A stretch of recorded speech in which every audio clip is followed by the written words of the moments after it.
welcome to our third anniversary stream. This week we're gonna be playing The Witcher 3 Wild Hunt. My name's Alicia, I'm gonna be your host, and with me I have Philip Weber, our campaign director. Hello, nice to be here. We're gonna be playing a few smaller quests this time, so we're gonna roam around Novigrad for a second, and then we're gonna go to Skellige for a monster hunt. You for sure know this monster.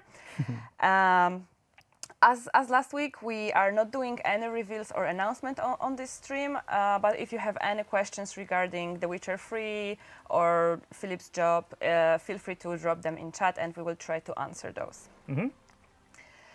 Okay, Philip, so maybe we will just start with what you do in CDPR. Yes, so I'm a campaign director working on our new Witcher project and also a little bit on the complete edition of The Witcher 3 Wild Hunt. Okay. So basically after Cyberpunk, I'm now all focused on The Witcher again. So it's also nice to be here because, you know, I'm now in that phase of my life again where I can... Nice to be back. Exactly, where, you know, if I look at like nice stone walls and wooden tables, I'm like, oh, this is The Witcher. This feels good. It's nice. Oh yeah, awesome. Okay, so now you're the campaign director, but for The Witcher 3 you've been a quest designer, right? Yes. And now we will be doing Little Red Quest, which you actually came up with, right? Yes. So I actually started my career on The Witcher 3 Wild Hunt. So, you know, there mostly I did smaller quests. So as an example, I pitched a lot of quest ideas, but then as an example with this example here, other quest designers actually implemented that one. Okay. So on The Witcher Wild Hunt, I also did a lot of the open world stuff and the communities, so the people that live in the villages, because, you know, someone had to fill those. Yeah, so it's best for the new person to do this. Yes, exactly. Okay, cool. So Little Red, this is the quest that you pitched. So what's the process? You get an idea for a quest, and what then? Yeah, so it was actually a very nice process. I think I pitched this quest in my second week in the company. Oh, wow. So it was very much our lead quest designer, Mateusz Tomaszkiewicz. He basically just gave a bunch of the quest designers the task, just give us ideas. And then we wrote like, you know, 70 ideas in a week. And that was one of them. And I do actually still remember why I wrote that pitch. And it's admittedly a very, very dumb thing. Because, you know, we were just like anything was open. We didn't have any special guidelines what the quests need to be about. So I just thought about, you know, existing fairy tales. And there's, of course, you know, the Little Red Riding Hood. And I just had like a really dumb pun in my head, Little Red Raiding Hood. So that she's a raider. It's like, oh, maybe she should, you know, be a bandit and like attack people. And then, you know, a very dumb basic idea came to be. So, but that's really cool because it also like ties in with the Witcher novels. Because Sapkowski, I know that there were a lot of short stories that were actually based on some fairy tales as well. Like we had Nivellen, that's obviously Beauty and the Beast. yes. So I see there's a connection this way as well. Yeah, exactly. No, honestly, a lot of those quest ideas come like that. So, you know, we're very much there's the popular fairy tales. So that's usually the bigger quests. But we also, you know, have lots of these local Polish legends. Or, you know, in my case, I used a lot of German legends to inspire. And then, you know, I think someone called once the Witcher, it's like Shrek for adults. So, you know, but, you know, in a way, there is truth to it. That, you know, we use this fairy tale, but we actually look at, you know, a mature angle to the fairy tale. So, you know, how can we twist the moral of that story so it's actually a bit more interesting for, let's say, adults. Yeah, that makes a lot of sense. So, like, was in the end, is the quest very different from your initial idea? Were there many changes along the way? Some changes. So, you know, this was supposed to be a very basic short quest. So, you know, like the pitch also wasn't super expansive, right? It basically was a few sentences.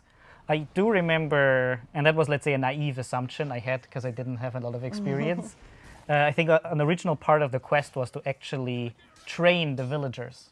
So when you were knowing that, let's say, a possible attack of this bandit group with Little Red Riding Hood is coming, that you would actually use some of your Witcher tricks. So, you know, you would build up barricades around the village. And theoretically, you know, that's not too bad.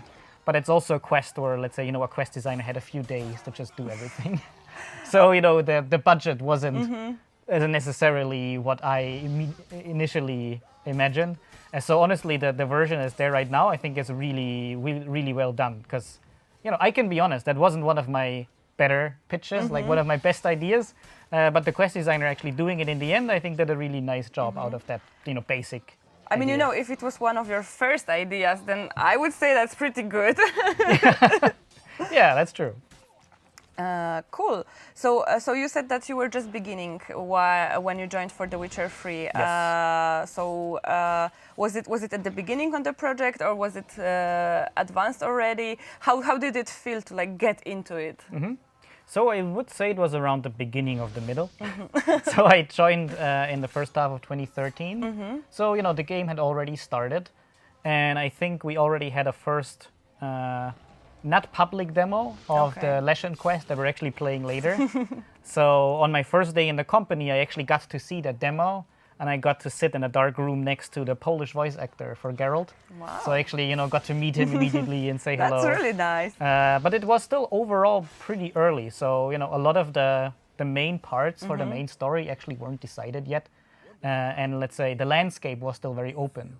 So that was a nice thing for me as a quest designer starting, where I was just given the task, have ideas, and I would basically, as an example, load the Novigrad and Velen level, and there was barely anything there. You had some mountains, you had some forests, but the forest was mostly just trees. Yeah. And then let's say some villages were kind of at the place that they're now, but it was mainly just the basic houses. Okay.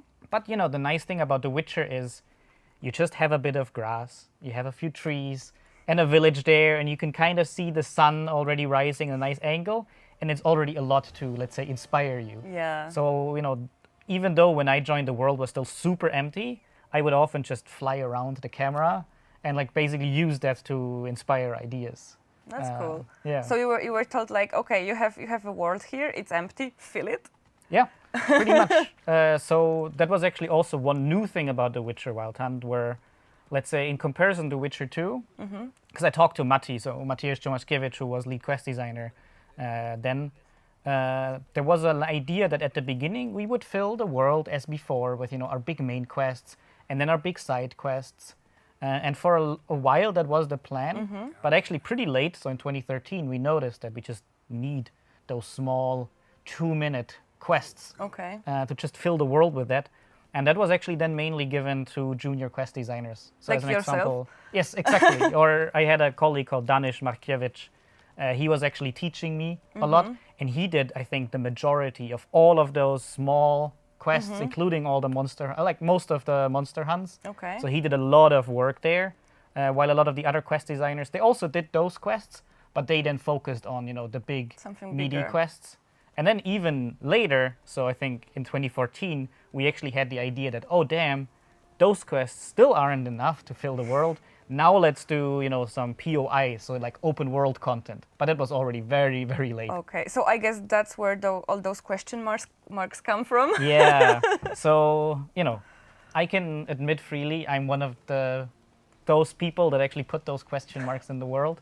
But I'll be honest, it was I think it was already late 2014, so not that long before release, when we basically just filled the world with that. Oh wow! So it's 6 months to do it. Yeah, a little bit. So there wasn't a lot of time. So it was very much okay. We just have to do it, and we can't do it perfectly. But I do have a little bit of a defense, where, as an example, I did a lot of those terrible. I can say terrible because I didn't. Smugglers' caches. But originally, we put them into the world. We put some seagulls over them, so you would see them circling.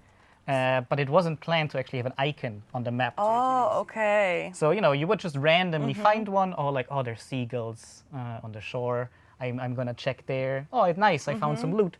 But then, when we had put icons on them, and you had 50 of those in the and then Skellige you see Ocean. the map is filled with those. Exactly, and I completely would agree that was a mistake. I wouldn't do that one again, because it's nice content to just randomly find and then move on.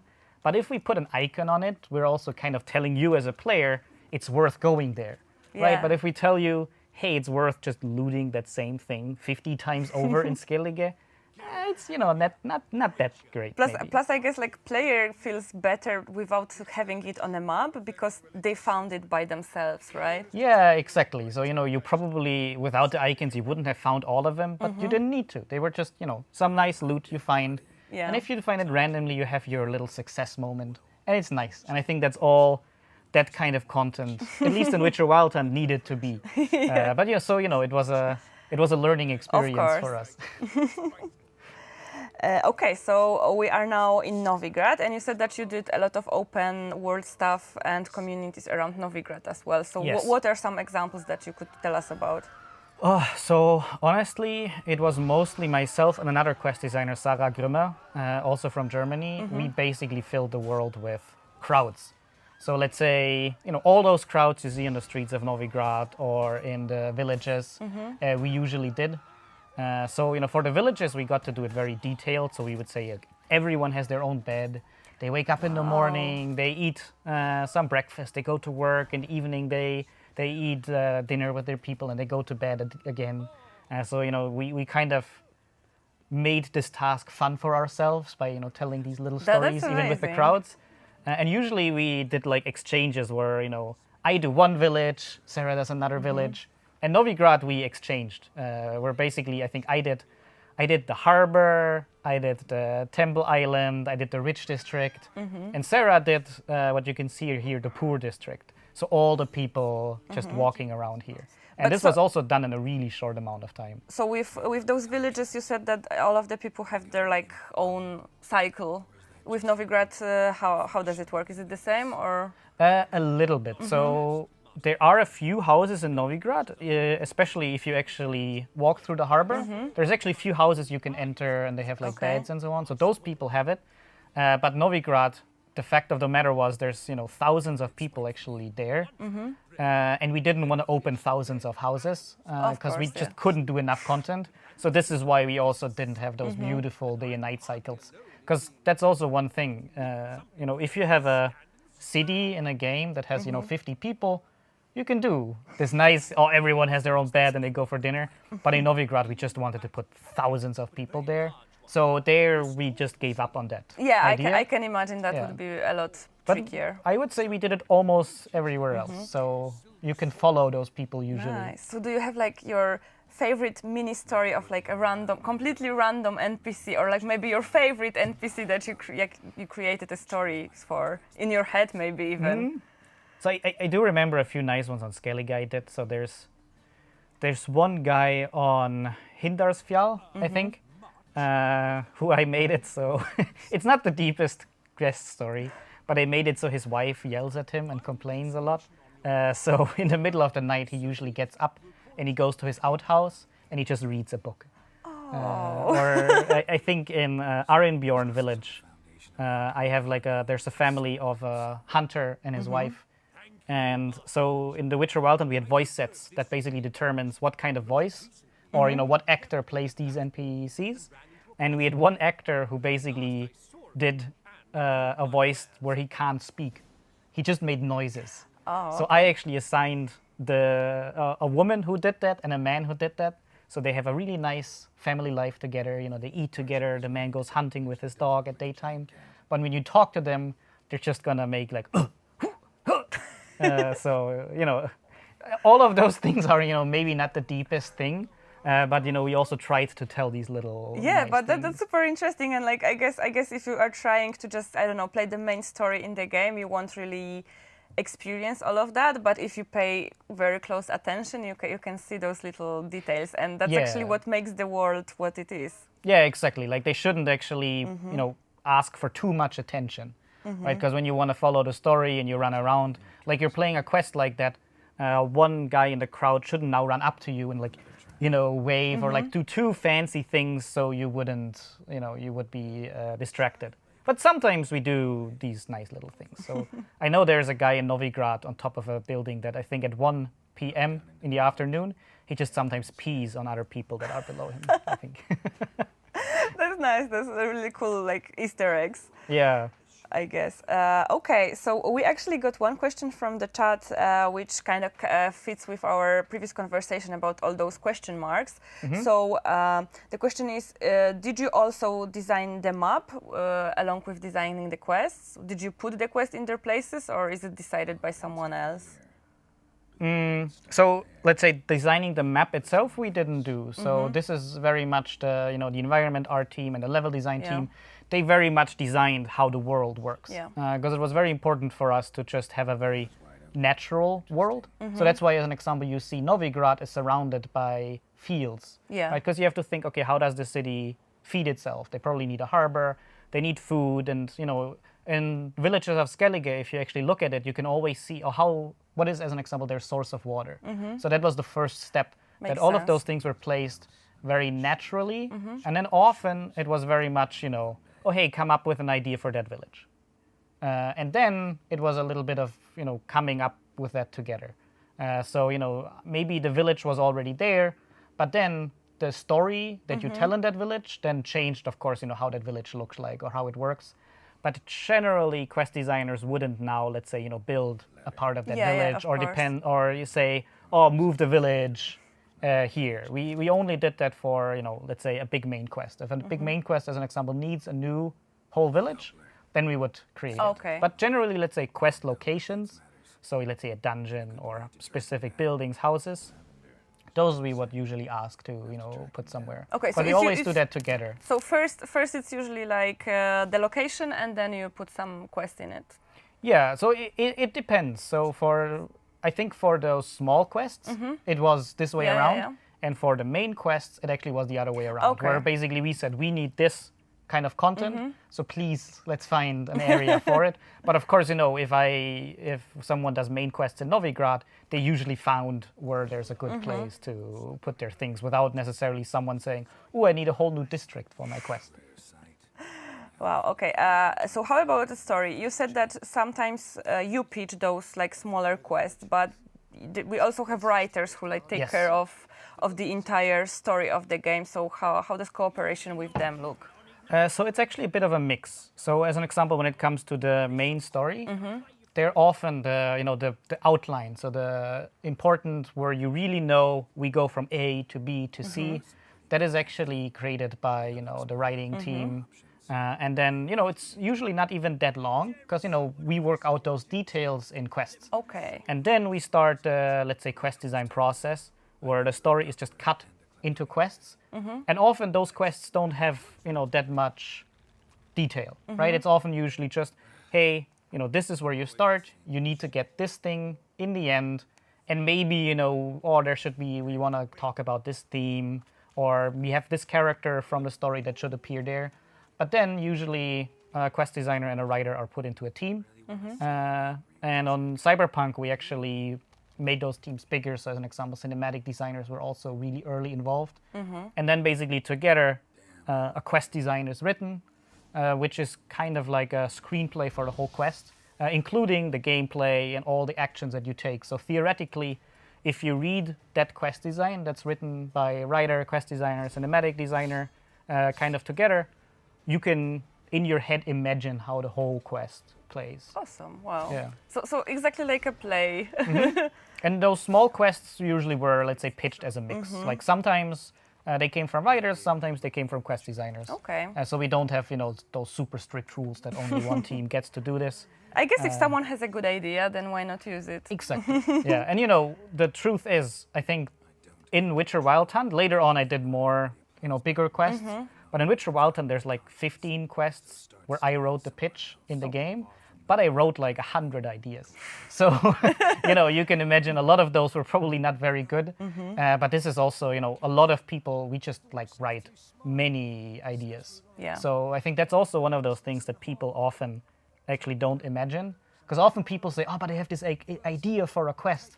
The ideas is usually not the difficult part. Yeah, it's the easiest part. Yeah, there we actually have plenty of them, but then actually to make an idea into something good in the game, that's where the hard part comes in. Yeah, okay, so I think that's a good, because we got like a few questions about cut content actually. So the question is like some examples. of the things that you wanted to put in a game but were later decided to be cut. Or we even have a question about a specific quest, Catriona Plague quest chain. I don't know. Do you know about it? Well, I guess Witcher Wild Hunt is 7 years old, so I can talk a little bit about it. Yeah. So yeah, there used to be an additional quest line as part of the main quest in the Witcher 3 Wild Hunt that dealt a lot with the Catriona Plague and with the war against Nilfgaard. So I would say actually one of the things that Wild Hunt does well is actually it doesn't necessarily show the war super actively. You know, there's a lot of battles. Yeah. How we show the war the most is actually how it affects civilians. Yeah. Right. So a lot of quests actually deal with the fallout from, let's say, an army having marched through, or all of those battlefields. But that quest line was very much actively about the war. So there was even an idea to have a full cavalry battle. Where I do know our quest designer Patrick Mills was supposed to implement that, and he could rip his hair out only thinking about that. And yeah, that was like a 10-hour long quest line, and to just because I know this information is already out there. Yeah, so a lot of people always wonder we got a specific question about it. So yeah. So a lot of people always wonder oh, why wasn't Jorvith in the Witcher Wild Hunt? Yeah. And originally he was actually planned for that storyline, but the truth of the matter is, we had to finish the Witcher Wild Hunt, and that quest line just didn't work out as it should have been. So it wasn't that far into the game where it was cut. Okay. So I was already working here, so I knew some of those quests, but then we just had to decide to cut it. And it wasn't necessarily just for time; it was also for quality. We basically decided a lot of the things that this quest does, we just can't do as well as it should work. So we had to decide to cut it. So you don't always cut because the time is rushing, or you have to cut costs because you decide, okay, it just doesn't work. Yes. So, and this is the case for basically also every individual quest. So even the quests that make it, there's many aspects of them that just, sometimes we don't have the budget for it. Yeah. But sometimes it's also, this doesn't work. Let's find a more effective solution and get rid of that. Because one thing that we do a lot is just iterating. So, every quest goes through so many different versions, so many different reviews. So it's actually very rare that a quest that you then actually play is very similar to the quest that was written originally. So that usually transforms quite a lot. Yeah, that makes sense. Okay, let's see what else. What was your hardest quest that you ever did in The Witcher 3? In The Witcher 3?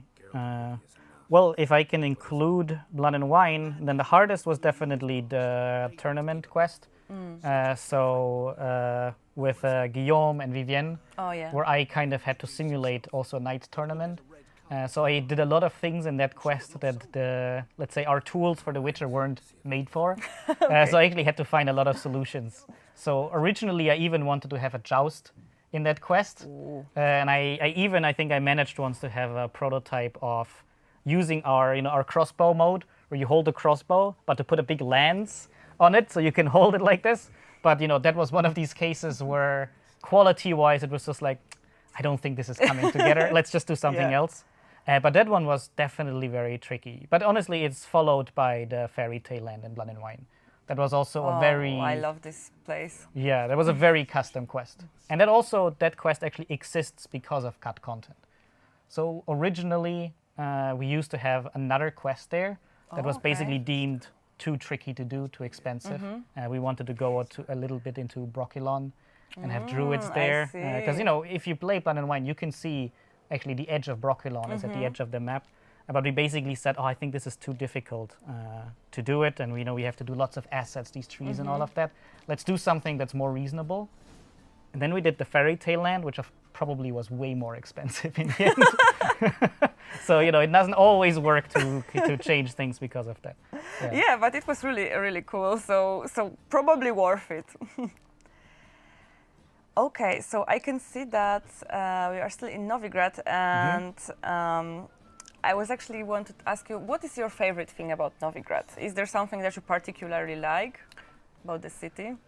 Honestly, it's just how the city comes together, where I really feel like, the artists working on Novigrad, it was planned really well. And, not planned in the sense that it has city planning, but planned in the way that it actually looks like it's a city that has grown. Yeah. And, I do feel like it's, even to this day, it's one of my favorite cities in all of games because I do feel like it's one of the very few medieval cities that look proper, right? It's large enough. It actually feels like it's a city, but it also feels very organic. So, you know, I grew up in a part of Germany that still has, you know, lots of medieval cities with like a medieval core. And as an example, one of the famous houses from one of those medieval cities is a house that is actually leaning to the side because all of those, you know, materials started deteriorating. And time. Exactly. And in Novigrad, there is a house like that because, you know, that was a not super common, but that was a common thing. That people maybe were building higher than was reasonable. Wow, that's really cool. And also, if you we actually in the docks, so some of the buildings in the docks are actually based on some real buildings in Poland from Gdańsk, for example. Yes, exactly. The harbor crane. I think that if we turn left, we'll see the crane now. Yeah, so if anyone ever is going to do a holiday in Poland, they should really check out Gdańsk. Oh, I think it was visible back there. Yeah. Nice. Yeah. So we are now doing the Deadly Delight contract. So I was wondering, we are going to go to the brothel. Did you also participate in creating those? I think I did, let's say, the community for some brothels. So, you know, like to put in the background people. Yeah. But one like nice clients? thing, yes, the clients or like people that dance. But one of the nicer things I did was I actually had to do a brothel for the Nilfgaardian camp in the south of the map. Oh. And that used to be part of that storyline that was cut. So then we had this big building with a wall around it, but it didn't have content anymore. So they actually used it to do an Easter egg out of it. That actually, if you wear Nilfgaardian armor, the people are letting you into this brothel. But yeah, overall, I didn't actually work with him too much. My colleague Danish Markiewicz, he was also a quest designer, but we also jokingly called him the sex designer because he had the, you know, unenviable task to do all of those, let's say, interactions with prostitutes, and he had to set up all of those scenes and make him work. So that was a very nice task. I wonder if he did some research. I don't know. I'll have to ask him. But he has a lot of humor about having been, let's say, the expert for that topic. Okay, we sometimes always go to these topics, but so maybe now we can do something nicer, because I think that we have some people in the chat that are actually thinking about starting their career as a quest designer, as a game designer, something like that. So how do you start? Do you need some specific education, courses? So you don't need any, let's say, game design studies. So all of the quest designers, they have like super various backgrounds. So we have, I studied archaeology. We have people that studied political science. We have people that studied psychology, sociology. So it's very important that you're basically, let's say, a person that has interests. Because one of the nice things about those quest designers is you can always see that the kind of stories they come up with, they're often very much connected with, the thing that they were interested in. Yeah, that makes sense. So very specifically about the job, honestly, the most important thing is to just have this game design knowledge, and we usually don't care that much where it comes from. So we do, as an example, have people that did study game design, so they're behind studies, because nowadays that's actually a very popular field to study. So you can check into narrative design. But often what is important for us is basically that you have an interesting portfolio. So as an example, that you can show that you already worked on some narrative topics, or maybe you use the modding tools, maybe for The Witcher, which is hard, or for, like, as an example, really popular modding tools that we often get are from Bethesda games. So as an example, Skyrim, or I think even Neverwinter Nights 2, which is already older now, by Obsidian, or Hairbrain Schemes games. They often have really nice essential tools that you can make quests in, and non-linear quests. So as an example, when we hire a quest designer, we usually also ask for a test. So it's, for us, it's always very good if people already have experience with those topics. So you also do you need to have some technical skills about, like, implementing those quests? Yeah, so that's, let's say, this tricky thing about the quest designer, where they do have to have the narrative skills and the design skills, but also they have to be able to technically use those skills and put it into the game. So let's say having a very logical mind is super important, because we also have to do the, let's say, the visual scripting to actually make that quest make sense. So, you know, it's a very much a, let's say, jack of all trades kind of job. Okay, so basically, if you're interested in that, you could just study anything and grab some experience by, for example, trying and doing mods for different games. Yeah. And then you can try yourself and send an application to us, for example. So a whole bunch of quest designers actually have a modding background. Yeah. And usually those are the quest designers that, you know, when they join us as juniors, they're making the fastest progress because they're just used to, you know, learning these kind of tools and those design principles by themselves. Yeah. So they're usually also very quick at picking up what we need to do. So that's actually, for me, that's always one of the nicest things when I see that a modder applies. Because often they already, you know, were self-possessed enough that they just did all of that work out of, let's say, love for the medium, right? They just do it for fun. And that's, of course, the best case, because, you know, that's what our job should be. Fun. Yeah, definitely. Okay, so we have another question also about balancing the game. So is it something that you also sometimes do, or? Not really. So we do have, you know, gameplay teams that are very much responsible for that. And on Cyberpunk, we actually build on that. So as an example there, we also had an encounter team that was actually helping us to really set up those proper combat or stealth scenarios. While on The Witcher, you know, it was very much the quest designer is like, oh, put 3 bandits there, or oh, I think that feels like 5 neckers. And then someone from gameplay would maybe tell, hey, Philip, 5 neckers is too difficult. Make it 4. But you know, there it wasn't as, let's say, controlled how we design things. But on Cyberpunk, since you know we do have stealth, we do have hacking, we do have combat, we actually really wanted to build on that. So there we have, let's say, teams that really take care of that. So you know, we have a gameplay balance team that tweaks, you know, the weapons, AI teams that really tweak how the enemies actually respond, and then like level design and encounter teams that really make those combat scenarios pop. So as a quest designer, I usually do only the broad strokes there. I, of course, you know, I'm always there and I also fix bugs, and sometimes I did them myself, but usually we do have, you know, people that really focus on that part of the work now. Yeah, that's actually good to have people dedicated to the specific thing, so everyone can focus on their job and do it well, right? Yeah, and you know, that's also a nice thing for me, because you know, it also allows us actually to learn a lot from them. Because you know, when we did things on The Witcher, when I did build a combat scenario, I just did it kind of instinctively. But actually, when you talk to, you know, experts who do who do these things well, you actually learn how much there actually is behind it. And this is one of those things where, you know, without those people, we could not have built Cyberpunk. Obviously. Yeah. Cool. Okay, so we actually asked about the hardest quest from The Witcher 3. What about your favorite? Oh, my favorite. No expansions yet, okay? Let's just say base game. I'm wondering. So, of course, you know, let's say story-wise, everyone always mentions the Bloody Baron, and I actually think for a good reason. Yeah. So I do think, let's say, you know, in terms of a story that, like, even as a developer, I didn't, you know, work on that quest. But, you know, I would test it early on when, you know, things are not done yet.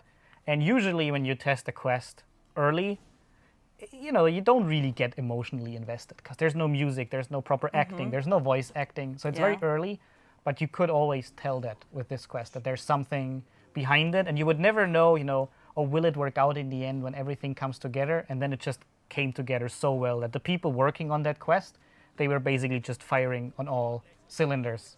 But let's say my own subjective favorite, because it's a nice thing, is there's a quest on Skellige where you go to a secret cave with the son of, I forgot his name, the son of one of a crazy Jarl of Skellige.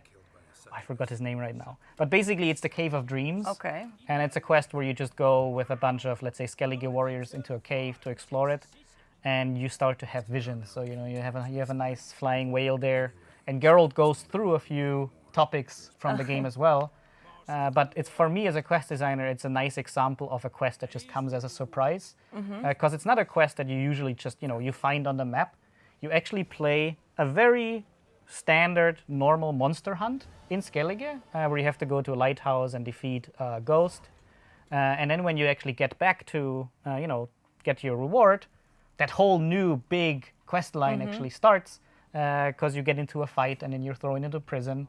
And this is something that I like as a quest designer a lot, where we basically can surprise people. So it's also easy to miss, isn't it? Yes. Yeah. Yeah. And honestly, that's one of those things that, we have to be open about, right? So, earlier we talked about, let's say, my fairy tale quest in Blood and Wine.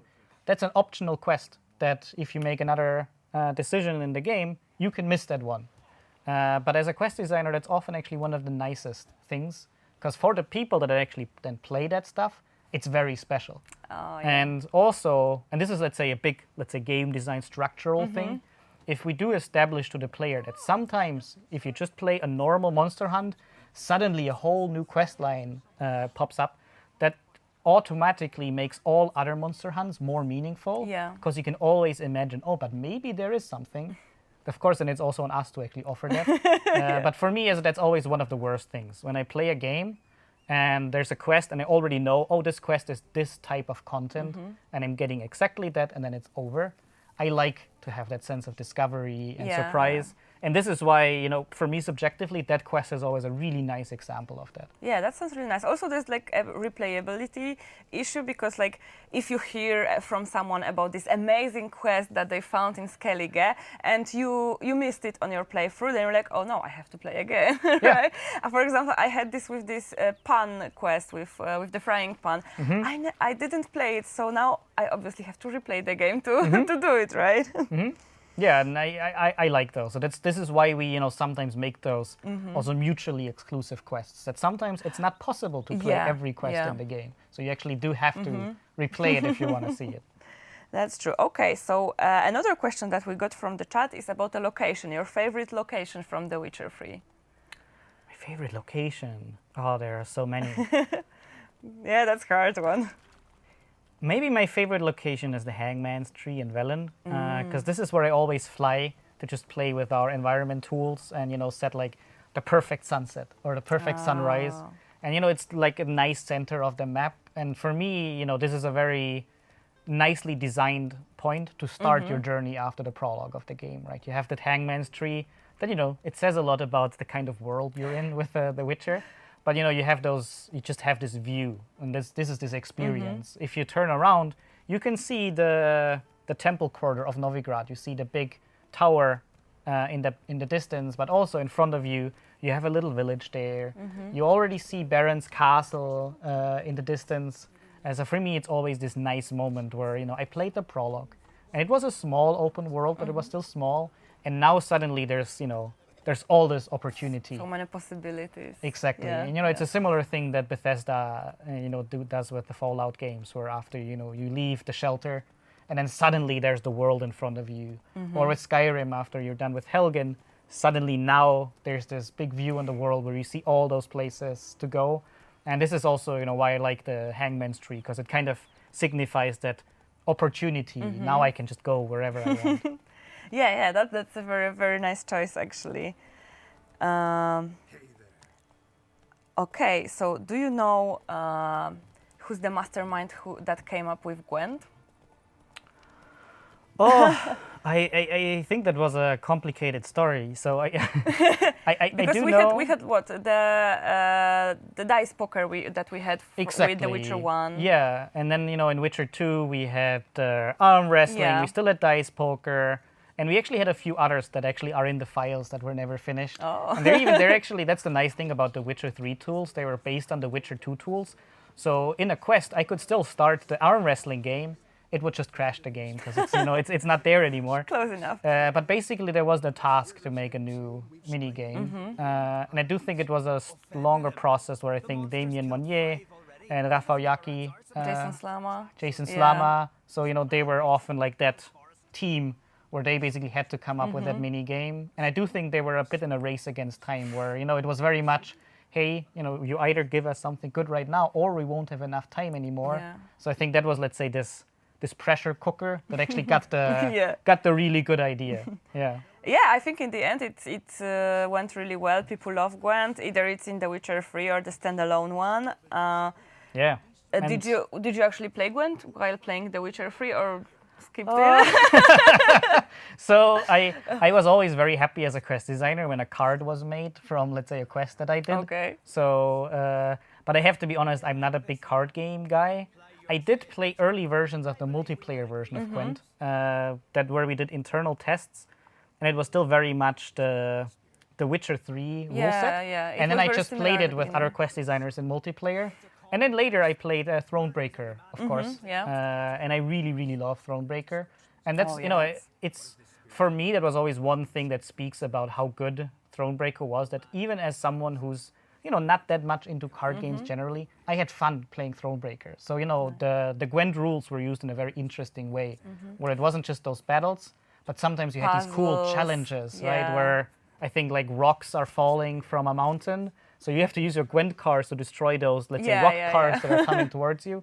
And I really like that thing. So, you know, this is my general announcement. If you haven't played Thronebreaker and you really want a really cool Witcher RPG made by some of the best people we had on The Witcher, so Mateusz Ciemaszkiewicz, Jakub Szymałek, you should really give it a chance. I really love that. Yeah, we're actually gonna talk about Thronebreaker for the entire stream in like a couple of weeks. So you know, we're gonna advertise it. We're gonna give it what it deserves because this is really a great game. But like, how about The Witcher 3? Did you play Gwent in the game actually? Sometimes. Yeah. So, you know, sometimes I had to, because, well, not that, you know, I had, but, you know, during development, one thing that quest designers also did was we just destro tested other quest designers' quests. So, of course, we had a really, really good QA team that was basically doing all of that work to make our, you know, make sure that our quests are working.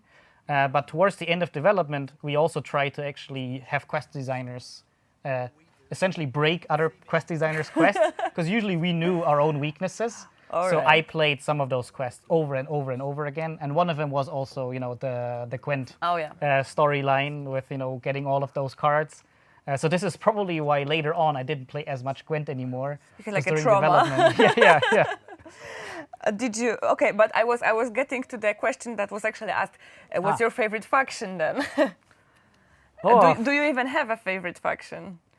Maybe the Northern Kingdoms, because there's so many cards that, let's say, are reminiscent of, let's say, you know, important characters from Sapkowski's novels. So for me, it was always, you know, we have this internal art tool where our artists are always uploading their art maybe before it's ready. So I often checked in the Gwent area, like for new, you know, legacy characters from the books. Oh, how are they? You know, how do they look like?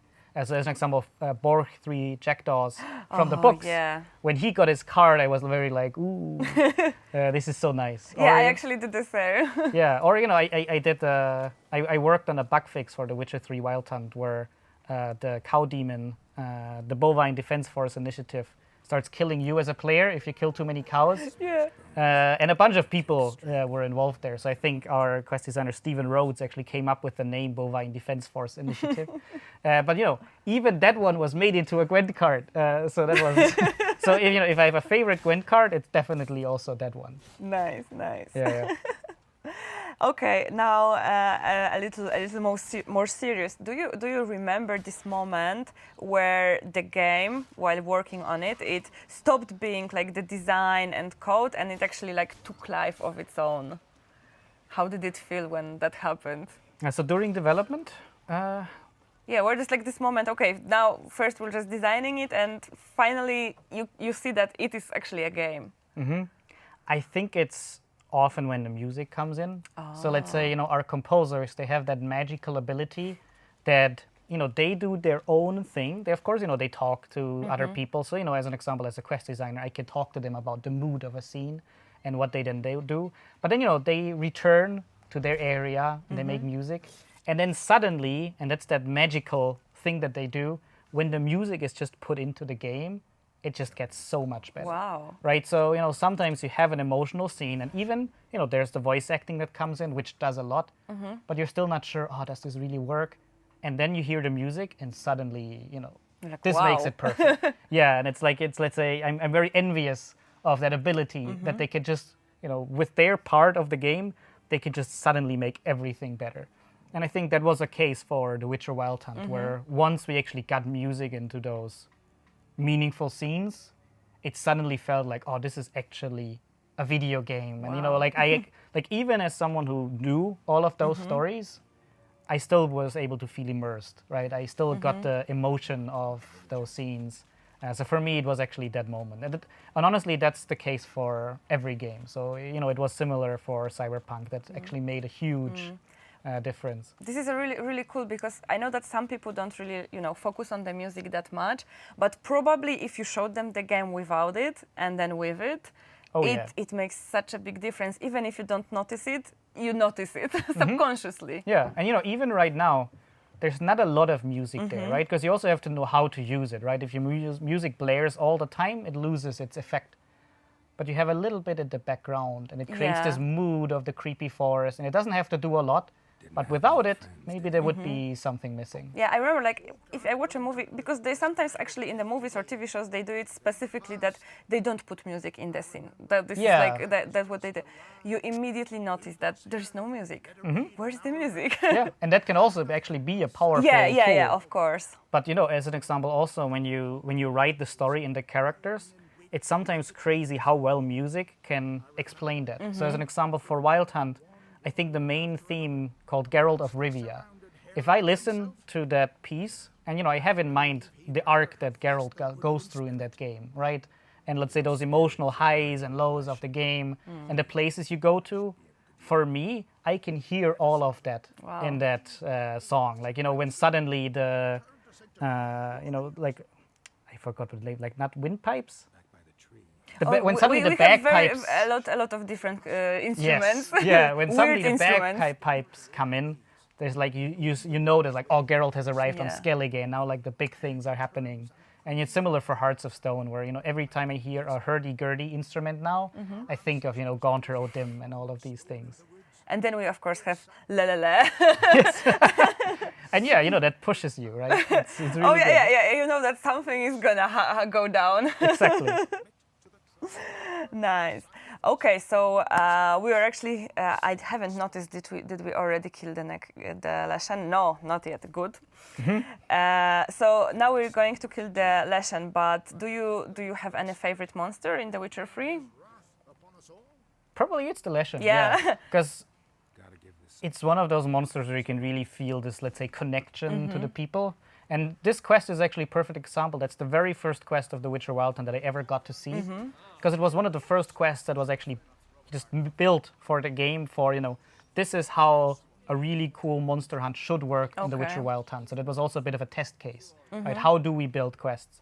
And that quest is still more or less similar to, what I saw back then. And I think it does a really nice job of building up that Leshen. And the Leshi, I think in Polish, it's also very connected to, let's say, more older folklore. Yeah, it's like Slavic culture and such. Yeah, and I think it's this, let's say, European spirit that comes through with these monsters, right? Like even in Germany as a kid, when I was going to the forest of my village, my grandpa would warn me that the Waldschrat is gonna get me if I'm there alone. And Waldschrat is also the German translation of Leshen. Oh. So, for me, that's always nice when we have a little bit of a, when the monster isn't just a monster, when there's actually something more there, as in this quest, where it's, deeply connected to the people and, let's say, to the sins of those people, where, the monster takes on more than just a literal form, but it also, let's say, embodies,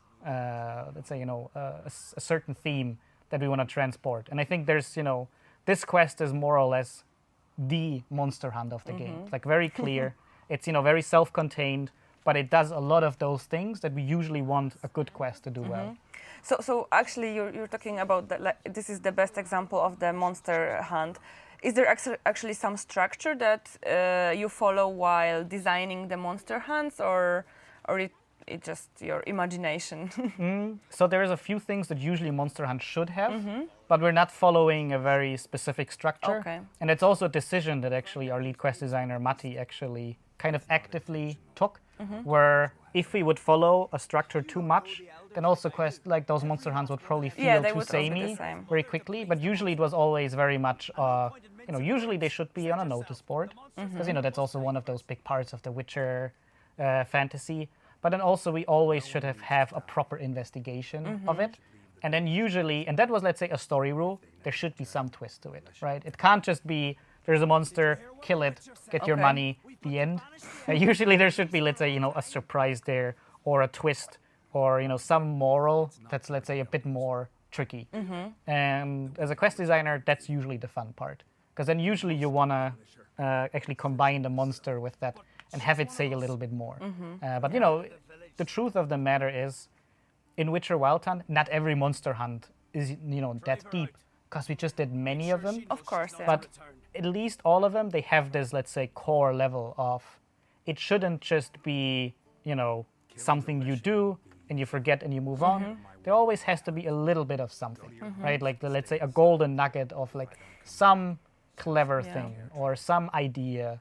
And like without that, we wouldn't do a quest. I mean, I guess this is about all of the quests in The Witcher 3, because some games just make you, I don't know, bring me 3 rabbit ears that you gathered in the forest, and that's it, or 5 pieces of this flower and 5 pieces of that flower. And I guess we don't really go with such simple quests. They need to have something special. Yeah, and if we do it, then usually, let's say, we should at least know that and make it part of the story. So as an example, like with the Pan quest and the old lady, it's a very simple, kind of annoying quest. But also, that was the point, right? Like the quest designer wasn't doing that accidentally. He was like, I'm gonna make Geralt do, let's say, the most dumb task a Witcher could do, but I'm gonna make it really good and really interesting. And I think this is usually what we try to do, where we wouldn't just do a quest that's just busy work. So that's, let's say, the first comments I always saw in our quest pitch document was our lead quest designer just saying, we don't do fetch quests. Yeah, exactly. And then if we had a fetch quest, usually there should be something at least interesting about it. Of course. So did you make any monster hunts in The Witcher 3 yourself? So partly. So I did pitch some, and then I also worked on some. But due to the open world work, I actually didn't get to finish any. Okay. So I worked on some monster hunts super early on. So I think the first one I did was I forgot what the quest name is called, like the Grave Hag in Lindenvale. And that's one of the absolutely most simple quests. So, it's not a very deep one. But this is, as an example, also where I learned how much a quest designer should do and how much they shouldn't do. Because as an example, when I started there as a junior, I thought, well, I need a graveyard next to the village. And I feel like that graveyard should be on a hill. So I just went into our terrain tools and I built a hill and I put a graveyard there. And then I put my quest there. And I think like a week later, the environment team came to me like, Philip, did you like put just like some hill into our world? Yes. You shouldn't do that. And this is how I learned that a quest designer probably shouldn't build their own hill. However, to this day, that graveyard is on a hill. So Oh yeah, I was just gonna ask, did they keep it? That's nice, so, your legacy. Yeah, but they didn't. They made it look much more interesting. Much than it is better. now. Yeah. But yeah, I also did let's say a fake monster hunt, where you actually had to. I worked on it, so that's the thing about quest designer, right? You don't always have your quest from beginning to end. So this is why, let's say, I don't want to take the credit for those quests completely. But as an example, I also got a quest where you have a fake Witcher who's just acting like a Witcher. As an example, back then in this quest design, you could actually kill him in the end for daring to be a Witcher. And this is, as an example, an element that I remember I wanted to change, because I felt like that wouldn't be very much in Geralt's character to just kill someone for daring to wear a Witcher's medallion.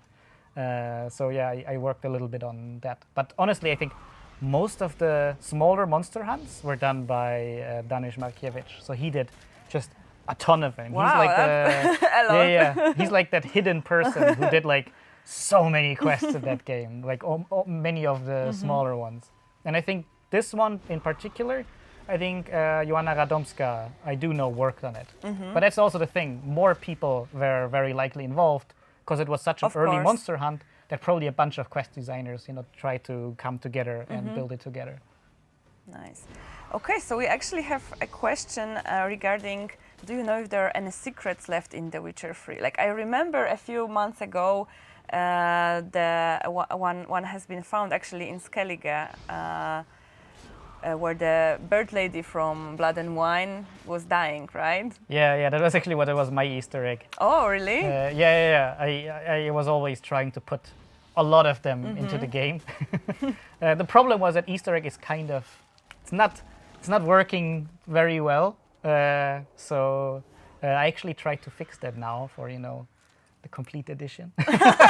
So actually the Easter egg should work now. But basically, sorry, what?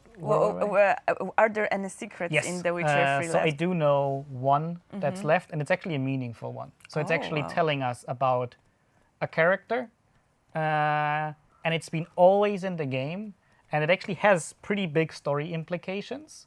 But as far as I can tell, because I actually checked the internet, like, oh, do people know that? I've never seen it mentioned. Wow. So I'm not gonna say what it is. Okay. But Maybe there a is little one thing left. a little hint where, I don't know. It's been a couple of years, so Yeah, maybe people so need some help. It's connected to Crookback Bog and that little village with the crones. But I can't say more. Okay, guys, go and find it. But when it comes to Easter eggs, do you also prepare those, think about them, like implement them? Yeah, so that was one of those, let's say, the good part about getting to do a lot of open world content in The Witcher Wild Hunt, where I also just had time to do those, right? So, and this is like something where those Easter eggs, they're not very planned. So I did a ghost ship in Skellige, and it wasn't, let's say, a big plan. That was simply, I was sitting there on a Friday evening next to my colleague Danish, and he was actually working on his quest with the flying ghost whale. Yeah. And he said, look at that cool ghost shader I did. So basically the effect that makes the whale look like a ghost. And I was like, that's cool. I'll see how it looks like on a ship. And then I just like, oh yeah, I guess that shader looks cool. So then I just like made a ship like, come up from the ocean and go down, I think like at 2 a.m. in Skellige in one location once. And I think I did it in 20 minutes. And like there's people on YouTube that have like, they made videos about it with like 1 million views. In Crazy Theories, probably. Yeah, what does it mean? Like, well, it meant that Danish did a cool ghost shader, and I was like, oh, I'm gonna use that. So, yeah, Wow. but we actually did have to later actually make lists of our Easter eggs so our legal team can look over it. So we don't, sometimes have some things that would get us into trouble. Because I can't say, what kind of things did, but we actually did sometimes get a little, like some letters like, is this our thing that you're using here as an Easter egg? What are you doing with this? And we're like, no, this is, this is completely nothing. different. So we're actually, we still do them. So, you find nice Easter eggs in Cyberpunk, but we at least now make sure to at least know, what's in there. Yeah, but actually I remember with Cyberpunk, there was an email sent, I don't know, to I think entire company to like come up with Easter eggs ideas. So it was super cool that everyone could actually contribute. Obviously not all of the ideas were used, but it was really nice to be a part of it. Yeah, that was actually our lead quest designer, Pavel Sasko, actually asked me to write a mail and actually make a sheet. Because after Witcher Wild Hunt, I did so many Easter eggs that I was considered to be the guy who does these things. And it's one of those things where, let's say, as a quest designer, using all of those tools, like we're also like in a very enviable position that if I want to do an Easter egg, I just can. Yeah, I can just use put all it of in those the tools. game. And, there's some people that like they would really like to do that and they have really cool ideas, but they're not necessarily using those tools. So they would just be cut off from that process. So this is why we actually wanted to open it. So, if you have a really cool idea, then let's just do it. So this is why we actually did this list, That's and this amazing, is why we did some nice Easter eggs like the tribute to Rutger Hauer, where I got to hide him in Cyberpunk. Someone was preparing the location. I think Piotr Adamczyk, he actually put the music there. Wow. So it was very much like a nice hidden project where we just like a few people came together to to do something really nice and to honor someone who was very important for the cyberpunk genre. Okay. So I see that we actually finished the lesson quest. So I guess we can finish up. Thank you very much, Philip, for joining me today. Thank you. And hopefully we can do it again, because I guess there's a lot to talk about regarding quest design. And if we were to talk about Blood and Wine or Cyberpunk, you would probably have even more and more stories, right? Yeah. So if people want to hear more, they're happy to, but if they don't want to hear me, I'm also happy to. No. I think they loved it. We had a lot of questions specifically for you, so. Okay, it's perfect. So I'm happy to do it again. Okay, awesome. So thank you very much. And for you guys, we're gonna see you next week for the Hearts of Stone stream. Not telling you who it's gonna be with, but I think it's gonna be worth a watch. So thank you for joining us today, and see you next week. See you. Bye.